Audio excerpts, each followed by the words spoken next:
Once again, welcoming you to the gathering, and I request you to unveil the poster over there, sir.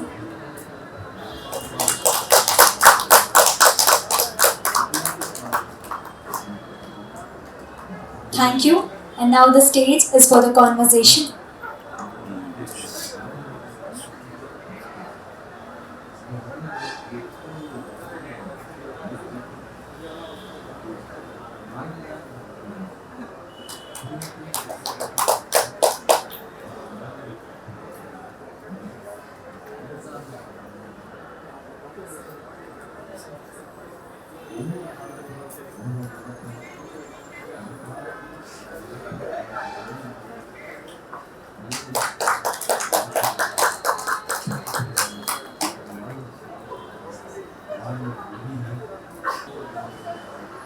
எல்லோருக்கும் வணக்கம்.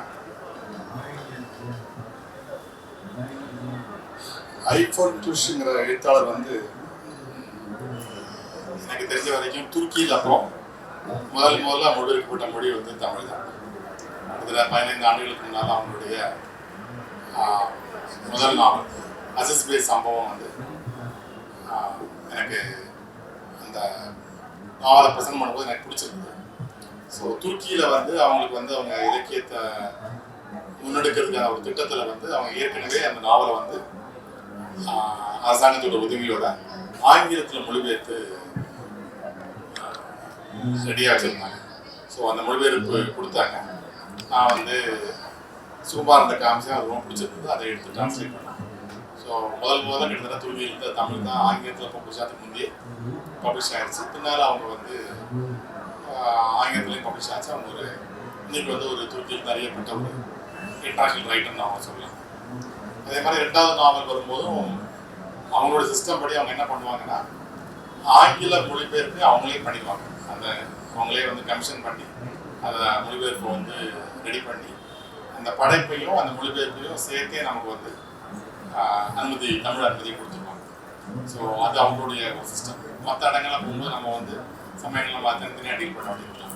இப்போ துருக்கியில் வந்து அவங்க ஒரு பலரால் அறியப்பட்ட மொழி இல்லை அப்படிங்கிறதுனால அவங்களுடைய படைப்புகளை எப்படி பிற மொழிகள் கொண்டு போகுதுன்னு பார்க்கும்போது அவங்க எஃபிஷியன்சிக்காக அவங்க உருவாக்கின முறை இது. அதாவது ஒரு படைப்பு கையில் எடுத்தோடனே அதை வந்து அதுக்கான கிராண்ட்ஸை வாங்கி அதை ஆங்கிலத்தில் மொழிபெயர்த்தாங்க. அப்புறம் ஆங்கில உரிமை படைப்பு உரிமை ரெண்டையுமே ஒரே ஏஜென்சி கையில் எடுத்து நமக்கு அதை வந்து சேர்த்து நமக்கு வந்து ப்ரெசென்ட் பண்ணி கொடுத்து அது வழியாக நம்ம வந்து நம்முடைய வேலை வந்து வசதியாகவும் ஈஸியாகவும் பண்ணிக்கிற மாதிரி பண்ணி கொடுத்துருவோம். அப்படி பல படைப்புகள் அவங்ககிட்ட நான் கிட்டத்தட்ட ஒரு 15 படைப்புகள். சில புத்தகங்கள் வந்து எனக்கு வந்து இந்த மாதிரி ஒரு டாபிக் ஒரு புத்தகம் வேணும்னு ஒரு முறை கேட்ட போது கூட அது மாதிரி ஒரு புத்தகத்தை ட்ராக் பண்ணி அந்த புத்தகத்தை ஆங்கிலத்தில் மொழிபெயர்த்து அந்த புத்தகத்தை எனக்கு கொடுத்து அதை டிரான்ஸ்லேட் பண்ணி தமிழில் போடுறேன். அந்த அளவுக்கு வந்து தமிழ் வளர்றதுனால என்ன பெரிய பயன் அப்படிங்கிறத யோசிக்காமல் இன்னொரு மொழிக்கு போகிறதே ஒரு முக்கியமான விஷயம் அப்படிங்கிற அடிப்படையில் அவங்க வந்து பண்ணியிருக்காங்க. அங்கே அட்டாட்டாருக்குன்னு ஒரு பெரிய தலைவர், அவங்களுடைய ஒரு மனைவி, அவங்க பேர் டக்குன்னு எனக்கு மறக்குது. அவங்க வந்து அந்த பீரியடில் வந்து ஒரு பேசப்பட்ட ஒரு ஆளுமையாக இருந்தாங்க. அவங்கள பற்றி புத்தகம் போடலாம்னு ஒரு யோசனை வந்தது. அதை கேட்டபோது அந்த புத்தகம் ஆங்கிலத்தில் இருக்கல. நான் துருக்கியில் ஒரு புக்கை எடுத்து டிரான்ஸ்லேட் பண்ணி கொடுத்து நாங்கள் தமிழில் போடலாம். அது நடந்த 15 வருஷம் ஆச்சு. ஸோ அந்த மாதிரி ஒரு முயற்சியோட பண்ணக்கூடிய ஒரு எனக்கு நீண்ட காலமாக அவங்களுடைய ஒரு உறவு காரணமாக பல புத்தகங்கள் போட்டிருக்கேன். இந்த எழுத்தாளர் இந்த புத்தகங்கள் 2 புத்தகம் போட்டதுக்கப்புறம் நேரடியாக பழக்கூடிய அளவுக்கு நெருக்கமான ஒரு நண்பராக வந்துட்டாங்க. ஒரு ஆண்டுகளுக்கு முன்னால் துருக்கிக்கு போயிருந்த போது அவங்க கூட சந்திக்கக்கூடிய வாய்ப்பு கிடைச்சது. துருக்கியில் வந்து அவங்களுடைய இலக்கிய தரத்துக்காகவும் அவங்களுடைய புதிய அணுகுமுறைக்காகவும் மிக பரவலாக மதியக்கூடிய ஒரு எழுத்தாளர் அப்படிங்கிறத பல்வேறு பேருக்கு நான் வந்து உரையாடும் போது நல்லா வந்து அவங்களை பற்றி தெரிஞ்சுக்கிட்டேன். அவங்களுடைய புத்தகங்களை தொடர்ந்து தமிழில் இப்போ 3வது நாவலும் வந்து மொழிபெயர்த்துட்டு இருக்கோம். ஸோ அந்த புத்தகங்களை வந்து தொடர்ந்து தமிழில் கொண்டு வரதுங்கிறது எனக்கு ரொம்ப ஒரு மகிழ்ச்சியான விஷயம். இவங்க ஏற்கனவே தமிழில் அவங்க எந்த மொழிக்குமே போகிறதுன்னு போது தமிழில் அவங்களுக்கு எதுவுமே தெரியாது. இருந்தாலும் அந்த முதல் நாவல் வந்து அந்த நாவலுடைய தரத்துக்காகவே அது வந்து வரவேற்கப்பட்டு பரவலாக கவனிக்கப்பட்டு பல முறை வந்து ரீப்ரிண்ட் ஆகிருக்கு. ஸோ அந்த அளவுக்கு வந்து அந்த நாவல் மதிப்பட்டது எனக்கு ரொம்ப மகிழ்ச்சியான விஷயம். இதுக்கப்புறம் இந்த பற்றி நான் உரையாடலுக்காக சுகுமார் எங்கள் பாலகிருஷ்ணனை கொடுத்தேன். தேங்க்யூ. இந்த நாவலை மொழிபெயர்த்தது மூலமா நான் தெரிஞ்சுக்கிட்ட சில வார்த்தைகள்ல ஒண்ணு அப்படின்னா குட் ஈவினிங் அர்த்தம். எல்லோருக்கும் மாலை வணக்கம். கண்ணன் பேசின போது சொன்ன மாதிரி தான் இதுக்கு முன்னால பண்ணினது வந்து அசிஸ்பே சம்பவங்கிற ஒரு சின்ன ஒர்க். அதை நாவல்னு சொல்ல முடியுமா, குறுநாவல்னு சொல்ல முடியுமா, சிறுகதைன்னு சொல்ல முடியுமா அப்படிங்கிற குழப்பம் வந்து எப்பவுமே இருக்கு. ஏன்னா ஒரு 75 பக்கங்களுக்குள்ள முடிந்து விடக்கூடிய ஒன்று. பக்க அளவை வைத்து பார்த்தீங்கன்னா வந்து அது ஒரு குறுநாவலுக்கான அளவு கொண்டது. அதனுடைய சம்பவங்களை வைத்து பார்த்தீங்கன்னா வந்து அது ஒரு சிறுகதைக்கான வந்து விஷயம். ஆனால் அந்த நாவல்கள் வந்து எழுதப்பட்ட முறையில வந்து ஒரு மனிதனுடைய வாழ்க்கையினுடைய முக்கியமான 2-3 கட்டங்களை வந்து அந்த கதை வந்து பிரதிபலிக்குது. அது ஒரு காதல் கதை தான். அந்த காதல் எப்படி தொடங்குது, எப்படி முழுமையடையுது, எப்படி நசித்து போகிறது, அதன் மூலமா வந்து அவன் என்ன ஆகிறாங்கிற சொல்றது தான் வந்து அந்த கதையினுடைய ஒரு அடிப்படை சாரடு. ஆனா அதை தாண்டி வந்து அந்த கதைக்குள்ள வந்து வேறு வேறு தளங்கள் வந்து இருக்கு. துருக்கியினுடைய குறிப்பா வந்து இஸ்தான்புல் நகரத்தினுடைய வாழ்க்கை எப்படி இருக்கும் அப்படிங்கிறத வந்து அந்த குறுநாவல் வந்து சொல்லுது. அங்க இருக்கிற இசை உலகம் வந்து என்ன மாதிரியாக செயல்பட்டது அப்படிங்கிறத வந்து அந்த குறுநாவல் சொல்லுது. அங்கே இருக்கிற மதுச்சாலைகள் வந்து என்ன மாதிரியா இருக்கும் அப்படிங்கிறத அந்த நாவல் சொல்லிச்சு. இதற்கெல்லாம் நடுவில் ஊடாடுகிற மனிதர்களுடைய வாழ்க்கை என்னவாக இருந்தது அப்படிங்கிறத வந்து சொல்லிச்சு. கலாச்சார ரீதியா முஸ்தபா கமல் பாஷா அட்டாதுர்க்கு பிறகு துருக்கியில வந்து ஒரு கலாச்சார விழிப்பு ஏற்படுது. பழைய மதிப்பீடுகள் எல்லாம் தள்ளிவிட்டு புதிய மதிப்பீடுகளுக்கான வாய்ப்புகள் ஏற்படுது. இந்த 2 எல்லைகளும், இந்த பழைய மதிப்பீடுகளுக்கும் புதிய மதிப்பீடுகளுக்கும் ஏற்படுகிற முரண் கூட வந்து அந்த நாவலில் வந்து பேசப்படுது. அது படிக்கிற போது ரொம்ப சுவாரஸ்யமா இருந்தது. ரொம்பவும் வந்து ஈர்க்கக்கூடிய ஒரு நாவலா இருந்தது. கண்ணன் அதை கொடுத்த போதே வந்து அதை பண்ணினேன். ரொம்ப மகிழ்ச்சியோடு செய்த மொழிபெயர்ப்புகள்ல ஒண்ணு வந்து அது. அந்த மகிழ்ச்சியோடு செய்த அந்த மகிழ்ச்சிக்கு எதிராக வந்து ரொம்பவுமே பாரம் சுமந்த மொழிபெயர்ப்பு வந்து இந்த மனநல விடுதியின் மிகவும் நம்பத்தகாத வரலாற்று அறிக்கை. நான் அவங்க கிட்ட கேட்டது வந்து இந்த புத்தகம் வந்த பிறகு அவர் சொன்ன மாதிரி வந்து இந்திய மொழிகள்ல தமிழ்ல தான் முதல்ல வந்திருக்கு. அது அவங்களுடைய பிளாக்ல வந்து அந்த படமும் இருக்கு. நான் அதுக்காக அவங்களுக்கு நன்றி தெரிவிச்சு வந்து ஒரு மெயில் போட்டிருந்தேன். நமக்கு தமிழ்ல வந்து ஒரு அட்டையை வந்து அவங்களுடைய பிளாக்ல பார்த்த போது ரொம்ப மகிழ்ச்சியா இருந்தது அப்படிங்கிறதுனால அதுக்கு ஒரு பதில் போட்டிருந்தாங்க. நான் வந்து உங்களுடைய மொழிபெயர்ப்பை பற்றி வந்து கேட்ட விவரத்திலிருந்து மிகவும் மகிழ்ச்சி அடைந்திருக்கிறேன். அது நல்ல மொழிபெயர்ப்பாக இருக்கிறது என்று எல்லாரும் சொல்லியிருக்காங்க. நமக்கு உடனே காலரை தூக்கிட்டு சந்தோஷமா ஆயிட்டேன். இப்போ இனிமேல் அடுத்தது வந்து ஐபோர்ட்ஸுடைய எந்த ஒர்க் வந்ததுனாலும் நான் தான் பண்ணுவேன் அப்படிங்கிறத வந்து மறைமுகமாக கண்ணகிட்ட சொல்லிட்டே இருந்தேன். அவருக்கு வந்து என்னுடைய இந்த உற்சாகத்தை வந்து தட்டிடணும்னு தோணிச்சோ அல்லது அவங்களுக்கே தோணிச்சோன்னு தெரியல. ஒரு புத்தகத்தை வந்து கொடுத்தாங்க. இந்த புத்தகத்தை இது படிக்க சுவாரஸ்யமான புத்தகம். ஒரு 362 பக்கங்கள் ஆங்கிலத்தில் இருக்கக்கூடிய ஒரு புத்தகம் இது. நீங்க படிக்க தொடங்கினீங்கன்னா ஒரு 10-15 பக்கம் மட்டுமே சிரமப்படுத்துமே தவிர பிறகு வந்து அந்த கதை வாழ்க்கை தண்ணி உங்களை வந்து அதனுடைய கூடவே வந்து அழைச்சிட்டு போயிடக்கூடிய மாதிரியான ஒரு நாவல். ஆனால் மொழிபெயர்ப்புக்கு வந்து இசைந்து கொடுக்காத ஒரு நாவல். ஏன்னா அவங்க பேசக்கூடிய அந்த நாவல் எழுதப்பட்ட ஒவ்வொரு வரியும் வந்து அதுக்கு பின்னால வந்து ஏதோ ஒரு இடியம் இருக்கு, ஒரு ஃப்ரேஸ் இருக்கு. அதை ஆங்கிலத்தில் கொண்டாந்துருக்காங்க. அதை தமிழ்ல எப்படி கொண்டு வர்றது? இப்போ மொழிபெயர்ப்பினுடைய அடிப்படை பாடங்கள்ல ஒன்று வந்து இடியத்தை எல்லாம் மொழிபெயர்க்க கூடாது அப்படிங்கிறதுலாம். இப்போ அதை தாண்டி வந்து இது எப்படி பண்றது அப்படிங்கிறது வந்து தெரியல. இது ஒரு கட்டம். இதை தொடங்கி வந்து ஒரு 50 பக்கங்கள் 60 பக்கங்கள் பண்ணோம்னா இது மேல போக முடியாது அப்படிங்கிற தயக்கம் வந்தது. அப்புறம் கொஞ்ச நாள் கிடப்புல போட்டு மறுபடியும் வந்து ஒரு இடைவெளிக்கு பிறகு வந்து வேலை செய்ய ஆரம்பிச்சேன். அதற்குள்ள இந்த நாவலை 2 முறை படிச்சிருந்ததுனால எனக்கு இன்னும் கொஞ்சம் முன்னால போக முடியும் அப்படின்னு வந்து தோணுச்சு.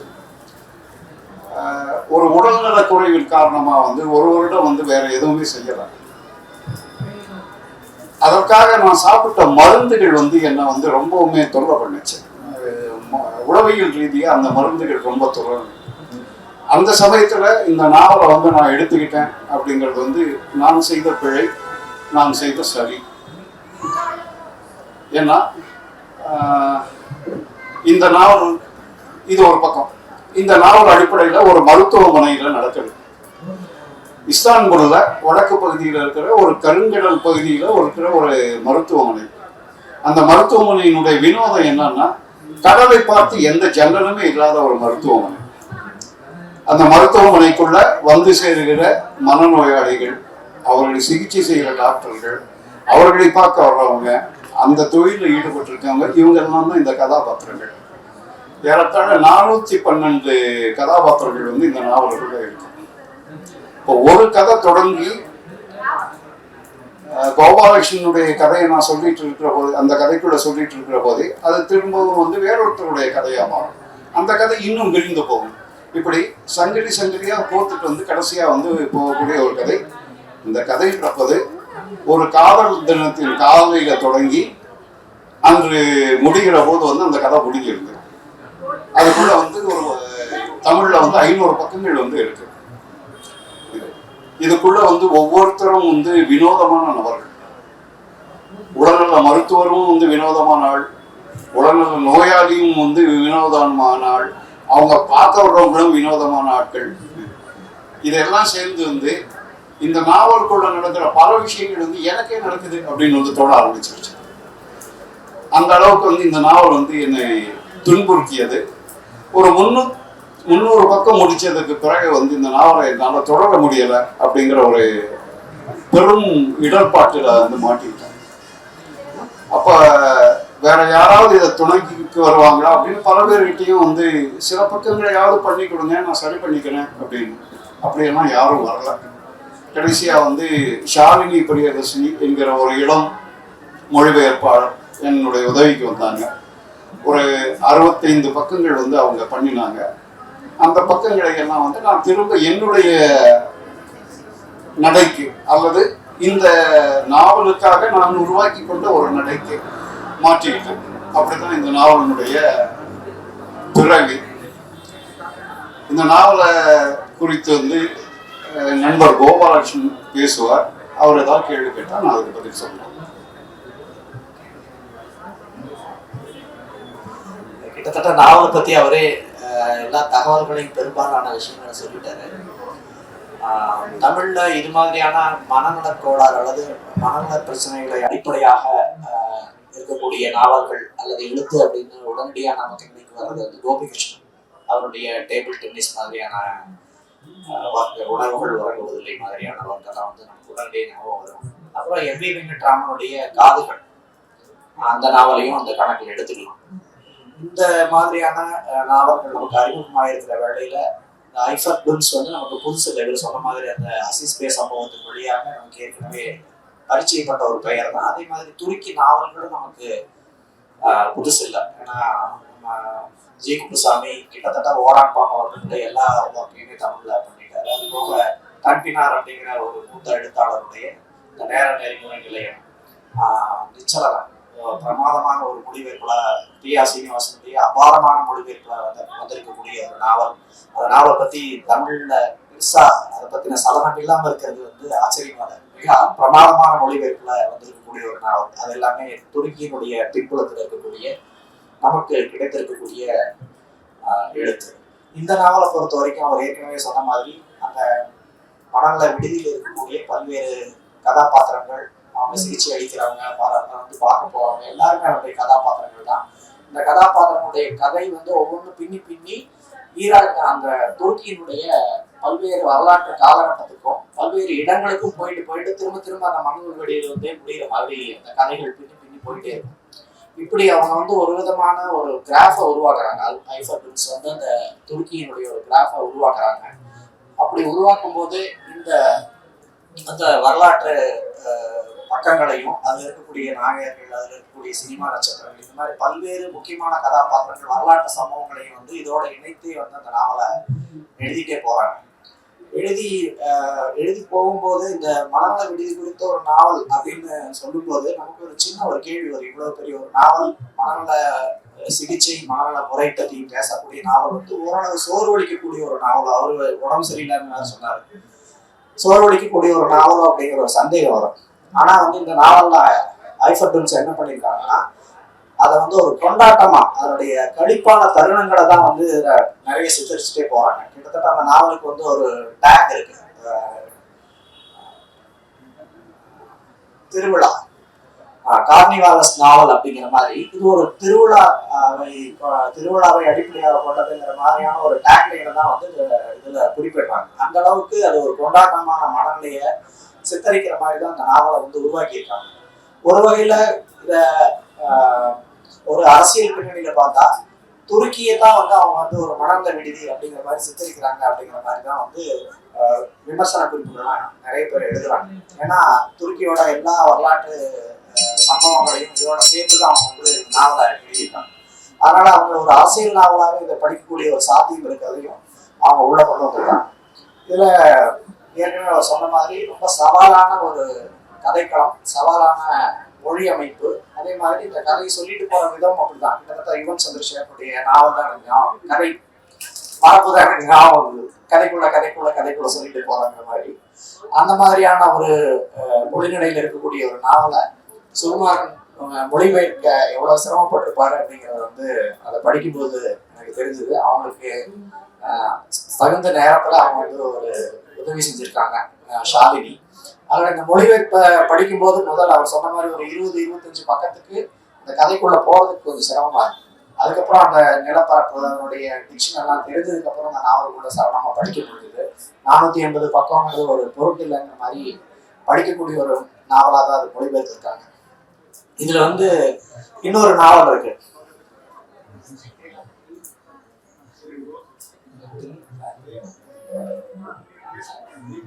அவங்களுடைய இன்னொரு நாவல் tale of a green fairy அப்படின்னு ஒண்ணு இருக்கு, பச்சை தேவதையின் கதை. அந்த நாவலையும் சாரதா மொழிபெயர்க்கிறதா இருந்தது. இந்த மாதிரியான சிக்கல்ல அது வந்து வேற ஒரு நண்பர்களுடைய கைங்கரியத்துல என்கிட்ட வந்து உட்கார்ந்து இருக்கோம். அதை நான் அந்த பச்சை தேவதையின் கதையை மொழிபெயர்த்து கொடுக்கணும் 2-3 தடவை ஞாபகப்படுத்திட்டாங்க. ஸோ ஐஃபர் டுன்ஸுக்கு இன்னொரு மொழிபெயர்க்காளர் தமிழ்ல இருக்காரு அப்படின்னு சொல்லிட்டு முடிச்சுக்கிறேன். நன்றி.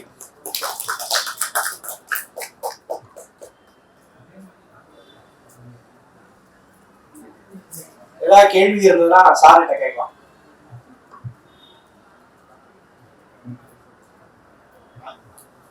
சார், நீங்க இந்த நாவல்ல என்னோட டைப் பீரியட் என்னன்னு தெரியல. நீங்க நம்ம ஒரான் பாம்புக்கு வழியாக கிடைச்ச துருக்கி சித்திரத்திற்கும் இவரு கொடுக்குற சித்திரத்திற்கும் ஏதாவது வேறுபாடு இருக்கா, இல்லை ஆல்மோஸ்ட் சிமிலர் தான்?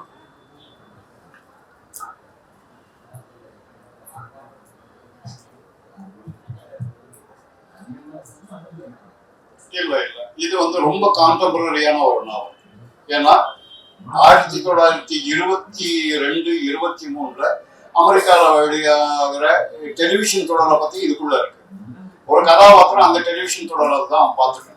இந்த மனநல விடுதியில் இருக்கிற பல சிகிச்சைக்கு வந்திருக்கிற பல நோயாளிகளுக்கும் ரொம்ப பிரியமான விஷயம் என்னன்னா அந்த சீரியலை வந்து பார்க்கறதுங்கிறதான். அதை வச்சு ஒரு கதாபாத்திரம் இது பண்ணியிருக்காங்க ஒண்ணு. ஆனா இதுக்குள்ள வந்து பேசப்படுற கதைகள்ல வந்து பல முந்தைய நூற்றாண்டினுடைய கதாபாத்திரங்கள் வந்து இருக்கு. அந்த நாவலுடைய பின்னிணைப்பா வந்து கொடுத்துருக்கோம். கிட்டத்தட்ட வந்து ஒரு 65-70 நிஜமான பாத்திரங்கள், ராணுவ அதிகாரிகள், கவர்னர், மேயர், எல்லாமே வந்து அந்த பெயர்களோடவே சொல்லப்படுது அப்படிங்கிறதுதான். அந்த வகையில வந்து அந்த ஆத்தருடைய துணிச்சலை வந்து முதல்ல வந்து பாராட்டணும். அது மிக முக்கியமான விஷயம். துருக்கியில வந்து அப்படி ஒண்ணு வந்து விட்டு வச்சிருக்காங்களா அப்படின்னு வந்து தெரியல. இது ஒண்ணு. அப்புறம் எந்த கதாபாத்திரத்தின் மேலையும் இந்த ஆத்தருக்கு வந்து சின்ன அளவுக்கு கூட வந்து கணிப்பு கிடையாது. அது ஒரு கதாபாத்திரம், அவ்வளவுதான். அவன் அப்படி பண்றான்னா அப்படியே தான் வந்து சொல்லிட்டு போறாங்களே தவிர வந்து நம்ம எழுதும்போது வந்து ஒரு கதாபாத்திரத்தின் மேல நமக்கு லேசான மனச்சாய்வு ஏற்படும் இல்லையா, அந்த சாய்வே வந்து கிடையாது. எல்லா கதாபாத்திரங்களும் ஒரே மாதிரி. இது ஒரு இல்லை.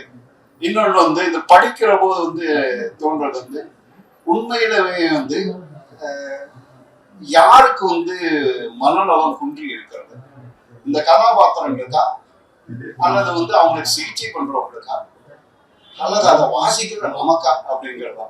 இந்த ரொம்ப பிரசித்தமான ஒரு பழமொழி இருக்குல்ல, பைத்தியக்காரனுக்கு எனக்குமான வித்தியாசம் வந்து அவனுக்கு பைத்தியம் இருக்கு அப்படிங்கிறாங்க. அப்படிதான் இந்த நாவல் வந்து கடைசியில வந்து தோன்ற வைக்கிறது.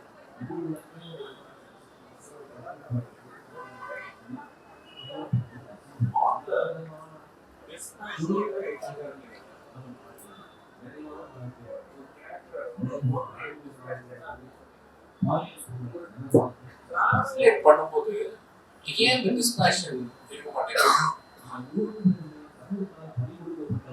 இந்த டிரான்ஸ்லேஷன் படிச்சதுக்கு வந்து தெரியும்.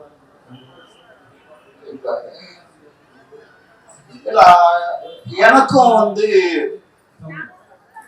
ஒரு வகையில வந்து அந்த ஆத்தருடைய ஆவி வந்து கொஞ்சமாவது நான் என் மேல ஏறி இருக்கும். ஆனா அதன் அடிப்படையில வந்து எனக்கும் எந்த கதாபாத்திரத்தின் மேலையும் வந்து இருக்கவில்லை. அவங்க என்ன டிஸ்பேஷனேட்டா வந்து அந்த கதாபாத்திரத்தை உருவாக்கினாங்க. சொல்ல போனா அதை விட வந்து இன்னும் ஒரு படி வந்து டிஸ்பேஷனேட்டா தான் வந்து நான் வந்து அந்த கதாபாத்திரத்தை வந்து ரெண்டு காரணங்கள். ஒண்ணு, அவங்க வந்து நம்ம நினைத்த ஆள் இல்லை, அவன் அப்படிதான் இருப்பாங்கிற மாதிரி எனக்கு தோணுது இல்லையா, துருக்கிக்காரன் இப்படிதான் இருப்பான் அப்படின்னு. ரெண்டாவது வந்து அவங்க திரும்ப திரும்ப வந்து அதை வலியுறுத்துறாங்க. எந்த கதாபாத்திரத்துக்கும் நீங்க இழக்கப்பட தேவையில்லை, அவங்க என்னமா இருக்காங்களோ அப்படிதான் இருப்பாங்க. அந்த ஒரு எக்ஸிஸ்டென்ஷியலான வந்து ஒரு விஷயம் இருக்குல்ல, அதை வந்து நான் கூடுமான வரைக்கும் மெயின்டைன் பண்ற போது இந்த கதாபாத்திரங்கள் மேல வந்து எனக்கும் எந்த விதமான இரக்கமோ கனிவோ பரிவோ பாசமோ இல்லை.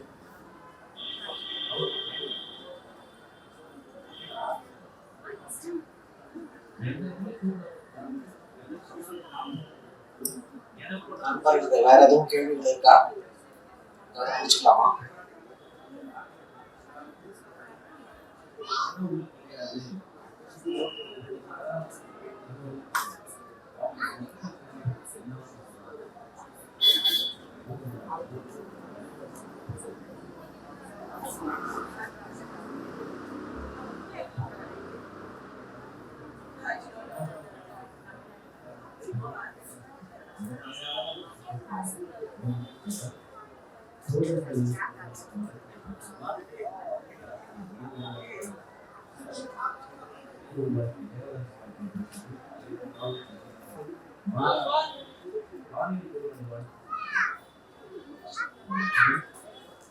இந்த கதாபாத்திரங்கள் மேல எனக்கு